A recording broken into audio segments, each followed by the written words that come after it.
Hi guys, எபிசோடோட ஸ்டார்டிங்லேயே பார்த்தீங்கன்னா தேதா வந்து மிரியா கிட்ட பேசிக்கிட்டு இருக்கான். இந்த மாதிரி என்ன மறுபடியும் உங்ககிட்ட ஏதோ விசாரிக்க கூப்பிட்டாங்க போல், வேறு எதனா அசால்ட்டுக்கு இது பண்ணாங்களா அப்படின்னு கேட்டுக்கிட்டு இருக்கேன். மிரியா பார்த்தீங்கன்னா அதெல்லாம் எதுவுமே இல்லை, நான் இந்த ட்ரான்ஸ்ஃபர் இருக்குல்ல அதெல்லாம் வேண்டான்னு சொல்லிட்டு நான் குவிட் பண்ண முடிவு பண்ணேன், அதனால தான் அப்படின்ட்டு இருக்கா. பார்த்தீங்கன்னா நானும் இதெல்லாம் முடிச்சுட்டு நான் குவிட் பண்ண போகிறேன் அப்படின்ட்டு இருக்கேன். நம்ம மிரியா தான் சொல்கிறா, அதெல்லாம் நீங்கள் பண்ணிடாதீங்க, இவ்வளோ கஷ்டப்பட்டு நம்ம எஃபோர்ட் போட்டோம், எவ்வளோ நாள் நம்மளை பின்னாடி பண்ணியிருப்பாங்க, அவங்களுக்குலாம் சரியான தண்டனை கிடைச்சதா இல்லையான்னு எப்படி வருது, அதனால் நீங்கள் கண்டிப்பாக கடைசி வரைக்கும் இருக்கணும், நான் உங்ககிட்ட கேட்பேன் என்ன நடந்துச்சுன்ட்டு நீங்கள் அப்போ சொல்லணும், என்னோட ஒரே எக்ஸப்ஷன் இதுதான், இல்லைனா எனக்கு ஒரு சாட்டிஸ்ஃபை எண்டிங்கே கிடைக்காதுங்கிற மாதிரி சொல்லிட்டு இருக்கேன். தேயும் நான் கண்டிப்பாக பண்ணுறேன் அப்படின்ட்டு இருக்கான். இந்த மாதிரி நான் சீனியருக்கு பண்ணதுக்கு சாரி சொல்லிடுங்க, ஆனால் சீனியர் எனக்கு நம்பிக்கையை கொடுத்துருக்காங்க, அதையும் மறக்காமல் அவங்க கிட்ட சொல்லிடுங்க. நம்ம மீறி அப்படியே ஒரு ஸ்வீட் இன்னைக்கா போயிட்டுருக்கேன். ஹொசுவோட அம்மா பார்த்தீங்கன்னா பையனை பற்றின புகழ்ச்சி எல்லாம் எடுத்துக்கிட்டு இருக்காங்க. அப்போ அவங்க எப்பயாச்சும் ஹொசுவை பேசலான்னு கூப்பிட ஹொசு பார்த்தீங்கன்னா காலே எடுக்க மாட்டேங்க, மெசேஜ் தான் பண்ணியிருக்கான், இந்த மாதிரி நான் வேலையில் இருக்க அப்புறமா கூப்பிடுறேன் அப்படின்ட்டு. அவங்க அம்மா என்னடா இது புள்ள 2 நாளாக பேசவே இல்லைன்ட்டு இருக்க. அவன் பார்த்தீங்கன்னா மறுபடியும் லாயரை பார்க்க வந்திருக்கான். சீக்கிரம் சொல்ல என்ன மேட்ருன்னு, போன டைமே வரமாட்டேன்னு சொன்னேன் அப்படின்ட்டு லாயர் அவன் கிட்ட கொஞ்சம் கடுப்பாக கேட்டுக்கிட்டு இருக்க. ஹொசு பார்த்தீங்கன்னா உங்ககிட்ட ஒன்று கேட்கணும், அதனால தான் வந்திருக்கேன் அப்படின்ட்டு இருக்கான். சீக்கிரமாக சொல்ல, நான் பிஸி பர்சன் அப்படின்ட்டு. நம்ம கேட்குற அளவு கூட ஃப்ரெண்ட்ஸாக இல்லையே, அதுக்கப்புறம் என்ன நீ யாரோ நான் யாரோ தானே, நீ எதுக்கு என்கிட்ட கேட்கணும் அப்படின்ட்டு இருக்க. மிரியாவோட கேஸ் இருக்கும் பார்த்தீங்களா, அந்த அசால்ட் கேஸு, அதை நீங்கள் தான் எடுத்து நடத்தணும்னு கேட்டுக்கிட்டு இருக்கான். இந்த மாதிரி நான் இனிமேல் நடத்த முடியாது, நீங்கள் தான் பார்த்துக்கணுன்னு இருக்க. லாயர் பார்த்தீங்கன்னா உனக்காக நான் ஏன் பண்ணணும் அப்படின்னு கேட்டுட்டு இருக்க. அப்போ தான் ஹொசு சொல்கிறான், உங்களுக்கு என்ன பிடிக்கும் தானே, அதனால தான் ஊரில் எவ்வளவோ கேஸ் இருந்தோம், எனக்கு ஆப்போசிட்டாக ஒரு கேஸ் எடுத்துகிட்டு வந்து நடத்துனீங்க, உங்களுக்கு என்ன பிடிக்கும், அதனால தான் இப்போ கூட நீங்கள் மீட் பண்ணணும்னு நினச்சிட்டு இருக்கீங்க அப்படின்ட்டு இருக்க. சரி எதுக்கு அதை கேட்குற, உன்னால் ஏன் முடியாதுங்கிற மாதிரி லாயர் கேட்குறாங்க. ஹொசு பார்த்தீங்கன்னா சும்மா பர்சனல் ரீசன்ஸ் மட்டும்தான் சொல்கிறான், வேறு எதுவும் சொல்ல. இவர் என்னதான் கேட்டாலும் சரி, இல்லை கொஞ்ச நாள் எனக்கு கொஞ்சம் பர்சனல் இஷ்யூ, என்னால் பண்ண முடியாது, அதனால தான் உங்ககிட்ட நான் இதை கேட்குறேன், கண்டிப்பாக பண்ணுவீங்க நம்புறேன் அப்படின்ட்டு இருக்க. இவர் என்னன்னு கேட்டாலும் ஹொசு சொல்கிற மாதிரி இல்லை, நான் என்னடானா ஒரு டிசபிலிட்டியாக இருந்தாலும் அதுதான் என்னோட ப்ளஸ் அப்படிங்கிறேன், ஆனால் உன்னோட பிரச்சனை என்னன்னு என்கிட்ட சொல்ல மாட்டேன், மேபி நீ சொல்கிறது தான் உன்னோட வீக்னஸ் போல் அப்படின்னு ஹொசு கிட்ட கேட்டுக்கிட்டு இருக்க. அவள் எதுவுமே பேசல. சரி நீ என்கிட்ட கடைசியாக கேட்குறேன், நான் இதை பண்ணுறேன் அப்படின்ட்டு. லாயர் இவ்வளோ நாள் ஹொசுவை வெறுத்தாலும் கரெக்டாக அவன் ஒரு உதவின்னு கேட்கும்போது கண்டிப்பாக பண்ணுறேன்ட்டு சொல்லிட்டு போக ஹொசுக்கு இதை ஒரு நிம்மதி, எப்படியோ மிரியாவோட கேஸ் எந்த பிரச்சனையும் இல்லைன்ட்டு. அடுத்து பார்த்தீங்கன்னா பாட்டி இருக்காங்களே, அவங்க கிட்ட போய் அதே மாதிரியே பண்ணிக்கிட்டு இருக்கான். பாட்டிக்கு கிட்டத்தட்ட எல்லாமே ஓவர், வேறு எதுனா அப்படியே டவுட் இருந்தால் இந்த லாயரை ப்ரிஃபர் பண்ணுங்கன்ட்டு இருக்க. பாட்டி இந்த மிரியா ஒரு டிசைன் கொடுத்துருப்பாள் மிஜி, அதை காமிச்சிட்டு இருக்காங்க. இந்த 2ல் எதுப்பா நல்லாயிருக்கு சொன்னேன்னா நம்ம அதையவே போர்டாக போட்டுக்கலாம் அப்படின்ட்டு இருக்க. அவன் பார்த்தீங்கன்னா ஒரு மாதிரி தான் சொல்லிக்கிட்டு இருக்கான், 2மே நல்லா இருக்கு, எதை பிடிக்குமோ போட்டுக்கலாம் அப்படின்ட்டு இருக்காங்க. பாட்டி பார்த்தீங்கன்னா இந்த மாதிரி நான் கொஞ்ச நாள் வரமாட்டேன்னு சொல்லிட்டு இருக்கேன், என்னாச்சுப்பா அப்படின்னு கேட்டுட்டு இருக்காங்க. அதெல்லாம் இல்லை பாட்டி, ஒரு சின்ன ஹெல்த் இஷ்யூ அப்படின்னோடனே பாட்டிக்கு பார்த்தீங்கன்னா பதட்டம் ஜாஸ்தி ஆயிடுச்சு. என்னடா ஒரு வேளை கேன்சர் ஆயிடுச்சா, அது மட்டும் இல்லைல்ல பார்த்துக்கோ, ஏன்னா எந்த வியாதி குணப்படுத்திடலாம், கேன்சரை மட்டும் குணப்படுத்த முடியாதுன்ட்டு அவங்க கிம் இருப்பாங்களா பார்த்தீங்களா, அவங்கள நினச்சிட்டு பதறிட்டு கேட்டுக்கிட்டு இருக்க. இவன் அப்போ தான் சொல்கிறான் அதெல்லாம் எதுவுமே இல்லை அப்படின்ட்டு. அப்புறம் பாட்டி பார்த்தீங்கன்னா என்னதான் பிரச்சனை அப்படின்னு விட்டு அழுதுருவாங்க போல், அவ்வளோ சீரியஸாக கேட்டுட்ருக்க. அப்போ தான் ஹொசு சொல்கிறான், எனக்கு இந்த மாதிரி காதில் கொஞ்சம் சின்ன ப்ராப்ளம் இருக்குது, எனக்கு இப்போல்லாம் எதுவுமே கேட்க மாட்டேங்குது, அதனால தான் அப்படின்ட்டு இருக்க. மிஜி கிட்ட சொன்னியான பாட்டி கேட்குறாங்க.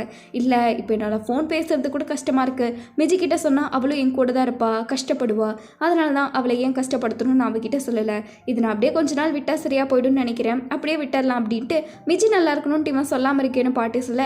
பாட்டி பார்த்திங்கன்னா கொஞ்சம் சொல்லுங்கிறாங்க, ஆனால் இவன் பார்த்திங்கன்னா அதெல்லாம் தேவையில்லை, அவளாச்சும் அவள் வாழ்க்கை இப்போ தான் கொஞ்சம் ஸ்டார்ட் பண்ணியிருக்கா, வாழட்டும், நான் இதுக்கு நடுவில் என்ன உங்களுக்கே தெரியும்ல, ஒருத்த உடம்பு சரியில்லாமல் போனால் பார்த்துக்கிறது எவ்வளோ கஷ்டம்னு, அதனால தான் நான் சொல்கிறேன், அவகிட்ட சொல்லிடாதீங்க அப்படின்ட்டு. ஹொசுவும் பார்த்தீங்கன்னா பாட்டிக்கிட்ட சொல்லக்கூடாதுன்னு சொல்லிடுறான். பாட்டிக்கு இதெல்லாம் சம்மந்தமே இல்லைனாலும் அட்லீஸ்ட் நீ எப்படி ஃபீல் பண்ணுறதையாச்சும் சொல்லு அப்படின்ட்டு ஹொசுவை அனுப்பிச்சி விட்டுறாங்க. இங்கே அவன் வந்து பார்க்குறான், ஏன்னா அவங்க அம்மா இருக்காங்களே, சின்ன வயசுலேருந்து அத்தனை பேர் எதிர்த்து அவ்வளோ கஷ்டப்பட்டு வளர்த்திருப்பாங்க, இப்போ இவன் மிஜிக்கு பாரமாக இருக்கக்கூடாதுன்ட்டு மிஜி அவனும் ஒரு டேட் போகலான்னு பிளான் பண்ணியிருப்பாங்க. ஏன் உண்மைன்னு இருக்கா அப்படின்னு கேட்க, அதெல்லாம் ஒன்றுமே இல்லைன்னு ஹொசு சொல்லிக்கிட்டு இருக்கான். சரிப்பா நான் ஒரு ரெஸ்டாரண்ட் கூட்டிகிட்டு போகிறேன் அப்படின்ட்டு. மிஜி தான் பார்த்தீங்கன்னா நீ என்கிட்ட சொல்லக்கூட மாட்டேங்கிற, பரவாயில்ல அப்படின்ட்டு ஆசையாக கூட்டிகிட்டு போகிறான். அதில் படி ஏறுற மாதிரி இருக்குது, அந்த படியை பார்த்தோன்னே அவன் கட்டுன்னு யூட்டர்ன் போட்டு ஹொசுவை கூட்டிகிட்டு போகிறான், நம்ம வேறு இதுக்கு போய்க்கலான்ட்டு. ஹொசு அதை பார்க்குறான். பார்த்த உடனே அவனுக்கு ரொம்ப கஷ்டமாயிடுது, என்னடா ஒரு ரெஸ்டாரண்ட்டு தான், அதுக்கு கூட நம்ம மிஜியை ஆசைப்பட்ட மாதிரி வச்சுக்க முடியலையே, நம்மளாம் எப்படி பண்ணுவோம் அப்படின்ட்டு. இவன் ஒரு நாள் ஸ்கூல்லலாம் ஸ்ட்ரகிள் பண்ணி ஏறியிருப்பா பார்த்தீங்களா மலை, அந்த மலை ஞாபகம் வந்திருக்கு. ஆஃப்டரில் ஒரு 10 படியாக அந்த மலை மாதிரி இருக்குது அப்படின்ட்டு இருக்க. அங்கே போய் 2 பேர் பேசிகிட்டு இருக்காங்க. ஆனால் மிஜி என்ன பேசினாலும் சரி ஹொசுவோட காதில் கேட்கவே இல்லை, அவன் பாட்டு கம்முன்னு இருக்கான். அதுக்கப்புறம் டெலிவரி அக்கா வந்து இந்த மாதிரி ஃபுட்டு ஏதோ நூடுல்ஸ் கொடுத்துட்டு போகிறாங்க. அவன் பார்த்தீங்கன்னா நான் நூடுல்ஸே ஆர்டர் பண்ணலையே அப்படின்ட்டு சொல்லிக்கிட்டு இருக்கான். இல்லை சார் எங்ககிட்ட இன்க்ரீடியன்ஸ் இல்லை, இதை தான் நாங்கள் செய்ய போகிறோம்னு சொன்னதுக்கு நீங்கள் ஓகே சொன்னீங்களா அப்படின்னு கேட்க. அது பார்த்தீங்கன்னா ஹொசுவோட காது கேட்டிருக்காது. மிஜி என்ன கவனிக்கலான்னு கேட்க, ஆமாம் நான் கவனிக்கல அப்படின்ட்டு. இவன் பார்த்தீங்கன்னா அவ்வளோ அப்பாவித்தனமாக சமாளிச்சுட்டு இருக்கான். மிஜி அதெல்லாம் கண்டுக்கவே இல்லை, சரி சீக்கிரம் சாப்பிடு, நீ அதை சாப்பிடு, நான் இதை ட்ரை பண்ணிட்டு இருக்கேன். இவனுக்கு மறுபடியும் அவனை பேஷண்ட்டாக பார்க்குற மாதிரியே தோணுது, யாரோ பேம்பர் பண்ணுற மாதிரியே. போகும்போது பார்த்தீங்கன்னா மிஜி நார்மலாக பேசிட்டு தான் போயிட்டுருக்கா. ஆனால் ஹொசு கொஞ்சம் கூட இதாக இல்லை. அடுத்த 2 பேரும் பார்த்தீங்கன்னா கான்சென்ட்ரிக் பிளான் பண்ணியிருப்பாங்க. இவன் உடம்பு முடியல அப்படின்ட்டு மிஜி பார்த்தீங்கன்னா இரு நான் கேன்சல் பண்ணுறேன், இன்னொரு நாள் போய்க்கலான்ட்டு அவள் கேன்சல் பண்ணிக்கிட்டு இருக்க. ஹொசுக்கு இது சுத்தமாகவே பிடிக்கல. டக்குன்னு பார்த்தீங்கன்னா இனிமேல் நம்ம பார்க்க வேண்டாம், நிறுத்திடலாம் அப்படின்ட்டு இருக்கான். மிஜிக்கு ஒரே ஷாக்கு. ஏய் என்ன இப்படிலாம் பேசிகிட்டு இருக்க, விளையாடாத அப்படின்ட்டு இருக்கும்போது அவன் சீரியஸாக தான் சொல்லிக்கிட்டு இருக்கான். நான் கொஞ்ச நாளாகவே யோசிச்சுட்டு இருந்தேன், நம்ம பேசுறது நிறுத்திக்கலாம் தான் கரெக்டாக இருக்குன்னு சொல்ல இவ பார்த்தீங்கன்னா என்ன சொல்கிற நீ, என்ன பிரச்சனை, ஃபஸ்ட்டு டீட்டெயிலாக சொல்லு அப்படின்னு கேட்டுக்கிட்டு இருக்கா. இல்லை நான் என்ன தான் உனக்காக இருந்தாலும் சரி உனக்கு நான் டிஸ்டர்ப் தான் பண்ணிட்டு இருக்கும்போது இவ அதெல்லாம் ஒன்றுமே இல்லை, உனக்கு யார் சொன்னா அப்படின்னு சொல்லிக்கிட்டு இருக்கா. இவ என்ன சொன்னாலும் சரி ஹொசு பார்த்தீங்கன்னா கன்வின்ஸ் ஆகிற ஸ்டேஜில் இருக்க. என்னதான் பிரச்சனைன்னு சொல்ல அப்படின்ட்டு மிஜி கேட்டுக்கிட்டு இருக்க. இல்லை எனக்கு காதலே இப்போ இஷ்யூ வர ஸ்டார்ட் ஆயிடுச்சு, உனக்கே தெரியல எனக்கு ஆல்ரெடி எவ்வளோ இஷ்யூ, பத்தாததுக்கு இது வேற. உனக்கு இருந்தால் நான் பாரமாக தான் இருப்பேன், என்னால் இப்போவும் கூட திருந்து நான் உன்னை கஷ்டப்படுத்த விரும்பல, நீ இப்போ தான் ஸ்டார்ட் பண்ணியிருக்க, உன் லைஃப்பை நீ வாழு அப்படின்ட்டு இவன் பார்த்தீங்கன்னா விட்டுட்டு போகிறதுலேயே பேசிக்கிட்டு இருக்க. இவ அப்படிலாம் இல்லை, இன்னும் கொஞ்சம் இம்ப்ரூவ் ஆகிடும்னு சொல்லணும்னு நினைக்கிறா. ஆனால் எக்ஸ்ட்ராவாக பார்த்தீங்கன்னா இவளால் எதுவுமே சொல்ல முடியல. மிஜிக்கு பார்த்தீங்கன்னா அவள் சின்ன வயசில் இருந்திருப்பாள் ஒரு கட்டத்தில் ரூமில் அடைச்சிட்டு, அதே மாதிரியே ஹொசு பேசிக்கிட்டு இருக்கான். அப்போ அவனால இருந்தே இந்த சுச்சுவேஷன் வரைக்கும் ஓவர்கமாகி வந்திருக்க முடியாது, மனசில் நினச்சிட்டு தரப்பா. இப்போ ஹொசு நான் போகிறேன், இனிமேல் செட் ஆகாது, எதுவுமே மாறாதுன்னு சொல்ல இவனால் மாறிடும்னு நம்பிக்கை கூட கொடுக்க முடியல. ஏன்னா மிஜி பார்த்தீங்கன்னா அதே நிலைமையில தான் ஹொசுவையே பார்த்துக்கிட்டு இருப்பா. அப்போ கூட எல்லாம் அவங்க பாட்டி அம்மா ஹொசுன்ட்டு எல்லாருமே வந்து பேசினாலும் அவள் எப்பவுமே அவள் வாழ்க்கையே மாறாதுன்னு முழுசாக நம்பிட்டு இருந்தால அதை நினச்சிட்டு ஆறுதல் கூட சொல்ல முடியாமல் அழுதுகிட்டு இருக்க. ஹொசுக்கு உடுத்துட்டு போகிறதுல உறுதியாகவே இருக்கான். இனிமேல் நீ எதுவுமே பண்ணாத, உன் லைஃப்பை பார்த்துக்கோ அப்படின்ட்டு இருக்கும்போது இவ வேண்டான்ட்டு சொல்கிறா. பட் அதுக்கு மேலே அவனால் சொல்ல முடியல. ஏன்னா அவளும் அவங்க பாட்டி வந்து சொன்னாலும் அவங்க அம்மா வந்து சொன்னாலும் இதைத்தான் சொல்லிட்டு இருந்திருப்பா. ஹொசு போகிற இவளால் தடுக்க கூட முடியல. அவள் நின்று என்னதான் கதறினாலும் சரி அப்போ அவள் கதறின மாதிரியே தான் இவளுக்கு ஞாபகம் வந்துகிட்டு இருக்கு.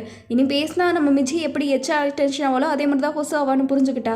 தடுக்க முடியாமல் அப்படியே கையை விட்டுறான். இவனால் இவ்வளோ கஷ்டமாக இருக்கு இவளுக்கு விடக்கூடாதுனாலும், ஆனாலும் இவளுக்கு சமாதானப்படுத்த தெரியாமல் என்ன பண்ணுறதுன்னு முடிச்சுட்டு இருக்க. அன்னைக்கு ஒரு நாள் இவ ஹொசுவை விட்டுட்டு போனா, இப்போ மிஜி அவளை விட்டுட்டு போறான்ட்டு அவன் நினச்சிட்டு இருக்கா. வீட்டுக்கு போனால் மிரே பார்த்தீங்கன்னா என்ன ஹொசு என்னோட ஃபோனையே எடுக்க மாட்டான், எதனா பிரச்சனை என்னன்னு இருக்க. அவள் பேசாமல் உள்ள போறா. உள்ளே போய் அவள் தனியாக உட்காந்து பார்த்துட்டு ஏன் 2 பேரும் சண்டை போட்டிங்களா அப்படின்னு கேட்டா அப்போதான் மிஜி சொல்கிறா இல்லை நாங்கள் ப்ரோக்கப் பண்ணிட்டோம் அப்படிங்கும்போது நேற்று வரைக்கும் நல்லா தானே இருந்தீங்க, இன்னைக்கு என்ன பிரச்சனை அப்படின்ட்டு கேட்டுக்கிட்டு இருக்க. இல்லை சில காரணம் செட் ஆகாது அதனால தான், ஏன்னா நானே ஓவர் கம் ஆகலை, அதுக்குள்ளே அவனுக்கு எப்படி சொல்ல முடியும்ட்டு இவ பார்த்தீங்கன்னா பேய் அடிச்ச மாதிரி சொல்லிக்கிட்டு இருக்கா. நானும் விட்டலான்னு தான் இருக்கேன்ட்டு அவள் அழுதுகிட்டே இருக்கா. மிரேக்கு என்ன பேசுறதுனே தெரியல, அவள் அழுதுகிட்டே இருக்கா. என்ன சமாதானப்படுத்துறதுன்னு தெரியாமல் மிரே அவளை நின்று பார்த்துட்டு நான் என்ன பண்ண போறேன்ட்டு அவள் இது பண்ணிக்கிட்டு இருக்கா. இன்னொரு பக்கம் எதெல்லாம் சரியாயிடும்ட்டு மிரே எதுனா தான் சொன்னாலும் சரி மிஜி அவளே காம்ப்ரமைஸ் பண்ணுறதில்ல.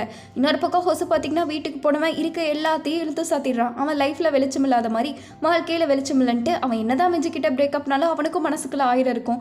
மிஜி நினச்சி ஒரு பக்கம் அழுதுகிட்டு இருக்கான், இனிமேல் நம்ம அவ கூட பேச முடியாதுன்ட்டு. காலையில் மிரே ஆஃபீஸ்க்கு கிளம்புறா. மிதிஜா பார்த்தீங்கன்னா இதை சாப்பிட்டு போ அப்படின்ட்டு ஆப்பிள் கட் பண்ணிக்கிட்டு இருக்கா. இந்த மாதிரி ரெசிக்னேஷன் இன்னைக்கு கொடுக்க போகிறேன், அதுக்குள்ளே நீ எதனா வீடு பார்த்துக்கோ, ஏன்னா இது ஆஃபீஸ் பேரில் இருக்குது அப்படின்னு மிரே சொல்லிக்கிட்டு இருக்க. சரி சரி நான் பார்த்துக்கிறேன் அப்படின்ட்டு இந்த மாதிரி நீயே ஏற்கனவே பிரச்சனையில் இருக்க, உனக்கு எக்ஸ்ட்ரா பிரச்சனை கொடுக்குறதுக்கு சாரின்ட்டு ஆப்பிளை நல்லா ஷேப் மாதிரி கட்டு பண்ணி கொடுக்குறா. நீ இன்னும் விளையாட்ட விட மாட்டேங்கிற மாதிரி மிரே சொல்லிக்கிட்டு இருக்க. வீட்டுக்கு இந்த மாதிரி நீ இங்கே போறியா இல்லை நான் ஊருக்கு போகலான் இருக்கேன், இங்கூட வரியா அப்படின்ட்டு கேட்டுக்கிட்டு இருக்கா. நீ என்ன ஊருக்கு போகிறேங்கிற அதிசயமாக இருக்கு அப்படின்ட்டு. இல்லை நான் இங்கே தான் இருக்கிற மாதிரி பிளான் போட்டிருக்கேன், நான் வேணா வேறு வீடு பார்த்துக்கிறேன் அப்படின்ட்டு இருக்கா. சரி நீ என்ன இருந்தாலும் யோசிச்சு முடிவிடு, வரதா இருந்தால் கூட வா, அடுத்த வாரம் கூட நீ இங்கே வந்துக்கோ அப்படின்ட்டு இருக்க. மிரியா பார்த்தீங்கன்னா சரி நான் பார்க்குறேன் அப்படின்ட்டு மிஜி சொல்லிக்கிட்டு இருக்கா. 2 பேரும் பேசிட்டு என்னதான் மிரியா போனதுக்கப்புறம் இவளுக்கு ஒரு பயம். ஏன்னா நம்ம மிஜி இருக்கால அவள் எப்போவுமே ரூமை இன்னுமே சாத்த மாட்டாள், அதுக்கு காரணமே அவகிட்ட இருக்க உள்ளே இருக்க பயம் தான். அப்போ கரெக்டாக யாரோ காலிங் பில் எடுத்த மாதிரி இருக்கா. பார்த்தா எக்ஸு வந்திருக்கான். அவன் பார்த்த உடனே சீக்கிரமாக இருக்க கோட்டு சூட்டெல்லாம் போட்டு கிளம்பு நம்ம வெளியே போகிறோம் அப்படின்ட்டு கூப்பிட எங்கே வந்திருக்கான்னா ஷூ கடைக்கு தான் வந்திருக்கான். ஏண்டா இங்கேருந்து இங்கே வந்திருக்க ஷூ கடைக்கு இதுவாக முக்கியம் இருக்க, அது ஏதோ பிராண்டட் ஷூ கடை போல, அதுக்கு கியூவை ஆல்ரெடி நின்றுக்கிட்டு இருக்கு. அப்புறம் தான் அவன் சொல்கிறான் இன்னொரு கியூக்கு போகிறக்கு தான் இந்த கியூவே நின்றுக்கிட்டு இருக்கு, முடிஞ்சால் நம்ம கடைக்கு போக மாட்டோம் கியூக்கு தான் போவோன்ட்டு. சரி சரி நீ மட்டும் வந்திருக்கல, எனக்கு ஒரு ஷூ தான் கிடைக்கும், இது எவ்வளோ பெரிய லிமிடெட் எடிஷன் தெரியுமா, ஹொசவியை கூப்பிடு நான் 3 ஷூவாக வாங்கிப்பேன், ஏன்னா ஒரு ஆளுக்கு ஒரு ஷூ தான் கொடுப்பாங்க, என்ன கால் பண்ணுறியா அப்படின்ட்டு இருக்க. மிரியா பார்த்தீங்கன்னா கால் பண்ணாத அப்படின்ட்டு மிஜி கத்திக்கிட்டு இருக்கா. ஏன் என்னாச்சு உனக்கு அவனுக்கு எதனா சண்டையா என்னன்னு இருக்க, சொன்னேன்ல கால் பண்ணாதுன்ட்டு நம்ம ஹீரோயின் கத்திக்கிட்டு இருக்கா. அப்புறம் தான் இவனுக்கு புரிஞ்சிருது என்னதான் பண்ணி தொலைச்சிங்க அப்படின்ட்டு கேட்டுட்டு இருக்க. அப்புறம் தான் நடந்த எல்லா கதையும் மிஜி சொல்லிக்கிட்டு இருக்கா. அவன் ஷூ வாங்கிட்டு தான் கதையெல்லாம் கேட்டுக்கிட்டு இருக்கா. என்ன ஆச்சு 2 பேரும் லூசு மாதிரி சண்டை போட்டுக்கிட்டு இருக்கீங்க அப்படின்ட்டு. எப்போ பார்த்தாலுமே இந்த கொசு உன் மேலே இப்படி தான் இருப்பானா, அன்னைக்கு என்னதான் சொல்லாமல் தங்கிட்டு இருந்தான், இப்போவும் இப்படி வந்து சொல்லிக்கிட்டு இருக்கா. நீ என்ன முடிவு பண்ணியிருக்க, எப்போவுமே 2 பேரும் முட்டாளாக தான் இருப்பீங்களான்ட்டு 2 பேர்த்தையும் அவன் மாற்றி மாற்றி கழுவிக்கிட்டு இருக்கான். இதுக்கு தான் எப்போவுமே ஃபர்ஸ்ட் லவ்ங்கிறது கனவாகவே இருக்கணும்னு நினைக்கிறாங்க. நீ அவனை ஏன்டா லவ் பண்ணுறேன்னு ஃபீல் பண்ணுறது தானே அப்படின்ட்டு இவன் கேட்டுக்கிட்டு இருக்க.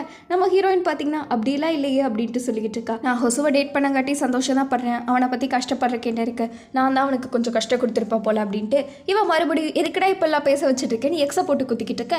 எக்ஸு கம்முனரு இன்னொரு ஷூ வாங்க போனோம் அப்படின்ட்டு ரெடி ஆகிட்டு அவன் மறுபடியும் ஸ்டார்ட் பண்ணியிருக்கான். இன்னொரு பக்கம் மிரேவோட அம்மா இருக்காங்களே, அவங்களுக்கு கால் வருது. என்ன அப்படின்னா, பாட்டி இருக்காங்களே அவங்க சாப்பிட மாட்டாங்க, கொஞ்சம் சீரியஸாக இருக்காங்கங்கிற மாதிரி. அவங்க பதறி அடிச்சுட்டு ஓடிக்கிட்டு இருக்காங்க. அங்கே போய் பார்த்தா பாட்டி ஏதோ ஒரு எமோஷனல் டேமேஜ்ட்டு இருக்குது, கத்திக்கிட்டு இருக்காங்க. டாக்டர் இந்த மாதிரி ஏதோ ஒரு ட்ரக் கொடுத்துருக்காங்களாமா மெடிசனுக்கு, அதனால இப்பெல்லாம் பண்ணுறாங்க, கொஞ்சம் காம் படுத்துங்க அப்படின்ட்டு இருக்க. பாட்டி பார்த்தீங்கன்னா இல்லை என் பொண்ணு அடிக்காதீங்கன்னு கத்திக்கிட்டு இருக்காங்க. டாக்டர் இவங்க கொஞ்சம் காமாக இருந்தால் தான் நம்ம நெக்ஸ்ட் ட்ரீட்மெண்ட்டை ப்ரொசீட் பண்ண முடியும் அப்படின்ட்டு இருக்க. பாட்டி பார்த்தீங்கன்னா கொஞ்சம் கொஞ்சமாக காம் ஆகுறாங்க. தயவு செஞ்சு என்ன விட்டுருங்க, என் பொண்ணையும் விட்டுருங்க, வேணும்னா என்ன கூட அடிச்சுக்கோங்க, என் பொண்ணை விட்டுருங்க அப்படின்ட்டு அழுதுகிட்டு இருக்காங்க. நான் தாம்மா உங்கள் பொண்ணுன்ட்டு எவ்வளோ சொன்னாலும் சரி, இல்லை வேண்டாம் என் குழந்தைய விட்டுருங்க அப்படின்ட்டு பாட்டி பார்த்தீங்கன்னா அவ்வளோ அழுதுட்டு இருப்பாங்க. இந்த சீனில் பார்க்கும்போது நமக்கே அவ்வளோ கஷ்டமாக இருக்கும் கைஸ். இப்போ தான் அவங்க அம்மாவுக்கு புரியுது பாட்டி ஆக்சுவலாக எவ்வளோ கஷ்டப்பட்டுருக்காங்கன்ட்டு. ஹொசு அப்படியே கதவை சத்திட்டு அவன் உண்டு அவன் வேலைக்கு உண்டுட்டு இருக்கான். காது கேட்குமா கேட்காதாங்கிற எல்லா ரிசர்ச்சையும் பண்ணி தான் பார்த்துருக்கான் பையன். அதெல்லாம் அப்படியே இருக்குது. இருந்தாலும் அவன் வாழ்க்கையே வெறுத்து போன மாதிரி உட்காந்துக்கிட்டு இருக்க. அவன் கிட்டத்தட்ட வெறுத்து போயிட்டான். அப்போ தான் அவங்க அப்பா சொன்னது எனக்கு ஞாபகம் வருது. ஒரு நாள் சில பேர் நீயே வேண்டானாலும் உங்கள் வாழ்க்கையில் அவங்க வருவாங்க, ஆனால் கண்டிப்பாக அவங்க உனக்கு நிறையா லவ் சொல்லி கொடுப்பாங்க. லவ்ங்கிறது ஜெயிக்கிறமா தோக்குறமாங்கிறது முக்கியம் இல்லை அப்படின்ட்டு அவங்க அப்பா பேசிகிட்டு இருக்கும்போதே ஆக்சிடென்ட் ஆயிருக்கும். அதை நினச்சி பார்த்துட்டு லவ்ங்கிறது ஜெயிக்கிறமா தோக்குறமான்னு முக்கியம் இல்லை, அப்போ எதுதான் லவ் அப்படின்ட்டு அவங்க அப்பா சொன்னதில் பாதின்னு கம்ப்ளீட்டாக இருக்குல்ல, அதை நினச்சிட்டு இருக்க. அவன் மிஜிக்கு வாங்கின ஆசையாக வாங்கின ரிங்கெல்லாம் இருக்குது. அதையும் பார்த்துட்டு பையன் மனசை உடஞ்சி போயிடறான். இன்னொரு பக்கம் மிஜியும் பார்த்தீங்கன்னா இந்த சியோல் பீச்சில் அவள் ஒரு டைம் ஹொசு கூட வந்திருப்பாள். அப்போ அவ்வளோ சந்தோஷமாக இருந்திருப்பா. ஹொசுவும் அவ்வளோ என்ன பண்ணிட்டு இருக்க அப்படின்ட்டு அதெல்லாம் நினச்சி பார்த்துட்டு இப்போ தனியாக இருக்கிறத ஃபீல் பண்ணிட்டு இருக்க. அந்த இடத்துலயே எக்ஸ் பார்த்தீங்கன்னா சிக்கன் வாங்கிட்டு வந்து இந்த இடத்துல சாப்பிட்டா சூப்பராக இருக்கும், வா 2 பேரும் சாப்பிட்லான்ட்டு சொல்லிக்கிட்டு இருக்கா. நீ ஏன் சாப்பிடு, எனக்கெல்லாம் தேவையில்லைன்ட்டு இருக்க. அட இப்படி தான் சொல்லுவேன், ஒரு சிக்கனை ட்ரை பண்ணி பாரு செமையாக இருக்குன்ட்டு அவன் பார்த்தீங்கன்னா நம்ம மிஜியை சாப்பிடுன்ட்டு இருக்கான். அப்போ தான் மிஜி பார்த்தீங்கன்னா ஒரு அளவு ஃபீல் பண்ணி பேசிக்கிட்டு இருக்கா. அப்போ தான் எக்ஸ் பார்த்தீங்கன்னா நீ இதை சாப்பிட்டு ஜூஸ் குடிச்சிட்டு பேசாமல் என் கூட ஊருக்கே வந்துரு, இந்த சியோலில் நீ என்ன பண்ணுவ, உங்கள் அக்காவும் உன்னை விட்டு போக சொல்லிட்டான்னு சொல்கிற, இந்த இடத்துக்கு ஹொசுவும் துணைக்கல, என்ன பண்ணுவ, பேசாமல் என் கூடயே வா, நீ தனியாலாம் இருக்க முடியாதுன்னு இருக்க. அப்புறம் தான் அவள் சொல்கிறா, இல்லை நான் எப்போவுமே இப்படி தான் இருந்திருக்கேன். மிரே என்னடானா சின்ன வயசுலேருந்து அவள் கஷ்டத்தை கூட யார்கிட்டையும் சொல்ல மாட்டா. எனக்கு ஹொசு பேசலன்னு கவலை, ஹொசுக்கு அவன் சரியில்லைன்னு கவலை, ஆனால் உனக்கு பாரு இப்போ சிக்கன் சாப்பிட்ணுன்னு கவலை. ஒவ்வொருத்தவங்களுக்கும் ஒவ்வொரு மாதிரி இருக்குல்ல, ஆனால் நீ பாட்டி அம்மா மிரேன்ட்டு எல்லாரும் என் கூட இருந்தங்காட்டி தான் என்னோட கஷ்டத்தை நான் தாங்கி வந்திருக்க முடியும். ஆனால் இப்போ பாரு ஹொசுக்கு யாருமே இல்லை, அதனால தான் அவன் இப்படி ஃபீல் பண்ணிக்கிட்டு இருக்கான் அப்படின்ட்டு இவன் இப்போ கூட பார்த்தீங்கன்னா ஹொசுவை தான் நினச்சி ஃபீல் பண்ணிக்கிட்டு இருக்கா. எனக்கு எங்கள் பாட்டி வந்தாங்க, அதனால எனக்கு ஒரு மறுபடியும் லைஃப் லீகைன் வந்த மாதிரி இருந்துச்சு. ஆனால் இப்போ ஹொசுக்குன்ட்டு யார் இருக்கா, அவன் எப்போ அவன் வாழ்க்கையை புரிஞ்சுப்பான் அப்படின்ட்டு மிச்சி பார்த்தீங்கன்னா தனியாக இருக்கவும் கற்றுக்கிட்டா. இன்னொரு பக்கம் அவளுக்கு ஹொசு மாதிரியே யாராச்சும் வந்தால் நல்லா இருக்கும்னு பேசிக்கிட்டு இருக்க. எக்ஸே ஒரு சமயம் என் நெஞ்சியே கசிக்கிட்டுங்கிற மாதிரி சொல்லிக்கிட்டு இருக்கா.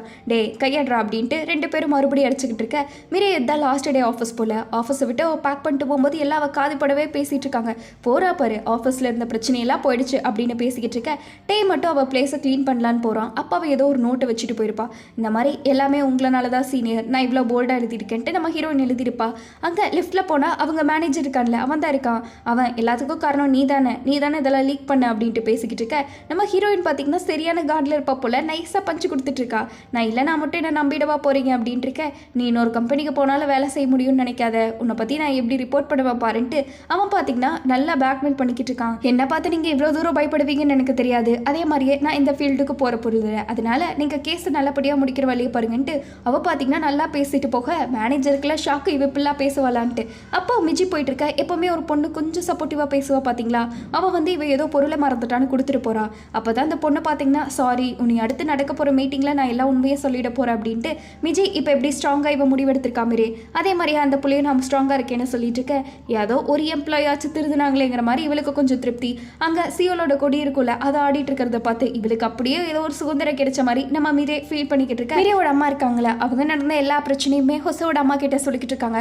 இந்த மாதிரி எக்ஸ்ட்ராவாக லீவ் வேணும், அதனால நான் வர முடியாது அப்படின்ட்டு இருக்க.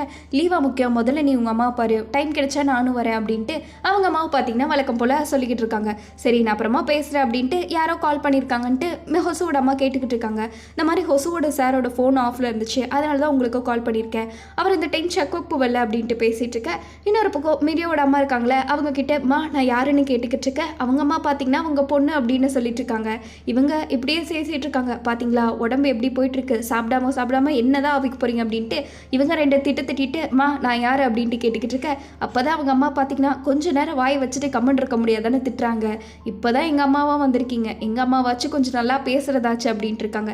அதுக்கப்புறம் தான் மிரையோட அம்மா கொஞ்சம் கேட்குறாங்க. நீங்கள் சொல்லியிருக்கலாம்ல சின்ன வயசுலேயே அப்பா உங்களை கொடுமைப்படுத்தின காட்டி தான் நீங்கள் பிரிஞ்சு வந்தேன்னு சொன்னீங்க, என்னால் தான் நீங்கள் பிரிஞ்சு வந்தேன்னு சொல்லியிருக்கலாம்ல, சொல்லலாம்ல, ஏன் சொல்லலைன்னு கேட்டுக்கிட்டு இருக்க. அப்போ தான் பாட்டி சொல்கிறாங்க, இந்த மாதிரி ஒரு வேளை நீ மறுபடியும் போயிட்டா உன்னை மறுபடியும் கொடுமைப்படுத்துவாங்களே, அதனால தான் இருக்க. மிரியாவோட அம்மாவுக்கு இதெல்லாம் கேட்டு கஷ்டமாயிடுது. ஏன்னா இவ்வளோ நாள் இவங்க தான் அவங்க அப்பாட்ட இருந்து பிரிச்சுங்கிற மாதிரி நினச்சிட்டு இருக்காங்க. இது வரைக்கும் நீங்கள் உங்கள் எமோஷனை கூட காட்டினதில்லை அப்படின்ட்டு இருக்க. அப்புறம் தான் இவங்க புரிஞ்சுக்கிறாங்க, அவங்க பாட்டி மனசில் எவ்வளோ வலியை வச்சுட்டு இவங்க கிட்ட வெறுப்பை மட்டும் காட்டிட்டு இருந்திருப்பாங்க அப்படின்ட்டு. அப்புறம் தான் இந்த நாள் அவங்கள எவ்வளோ டைம் வருத்திருக்கேன் தெரியுமா, அட்லீஸ்ட் நீங்கள் அழுகிறதா இருந்தாலும் சரி, சிரிக்கிறதா இருந்தாலும் சரி, என்கிட்ட காட்டியிருக்கல, நான் உங்களை தப்பாக பிடிச்சிருக்கேன் அப்படின்ட்டு அவங்க அழுதுகிட்டு இருக்க. என்னை மன்னிச்சிடு, எனக்கு எமோஷனை எப்படி காட்டணும்னு கூட தெரியல, நான் ஸ்ட்ராங்காக இருந்தால் தான் உன்னை விளக்க முடியும், நான் அப்படி இருந்துட்டு அப்படின்ட்டு பாட்டி சாரி கேட்குறாங்க. சாரி கேட்ட உடனே இவங்க அம்மானால அழுகையை கண்ட்ரோல் கூட பண்ண முடியல. ஏன் இப்படி பண்ணிட்டீங்கன்ட்டு அவங்க அம்மா ஒரு பக்கம் அழுக. பாட்டி பார்த்தீங்கன்னா என்ன மன்னிச்சிடுன்னு இருக்கா, இல்லை நீங்கள் தான் என்ன மன்னிக்கணுன்ட்டு அவங்க அம்மா படுத்துட்டு இருக்கேன்ட்டு இந்த கதையை அப்படியே எமோஷனாக முடிக்கிறாங்க. எப்படி கைஸ், கண்டிப்பாக இந்த எபிசோட் ரொம்பவே சூப்பரான எபிசோடு தான். அம்மா பொண்ணு பாசத்தை நம்ம கண்ணிலேயே கண்ணீர் வழங்குற வச்சுட்டு பார்த்துருப்பாங்க. அடுத்து இந்த மாதிரி சூப்பரான எபிசோடை பார்க்கணுன்னா சப்ஸ்கிரைப் பண்ணிக்கோங்க. வீடியோ பிடிச்சிருக்கா இல்லையா அப்படின்னு மறக்காமல் கமெண்ட்டில் சொல்லுங்கள். பிடிச்சிருந்தா நம்ம K-Drama Voice Over சப்ஸ்கிரைப் பண்ணிக்கோங்க.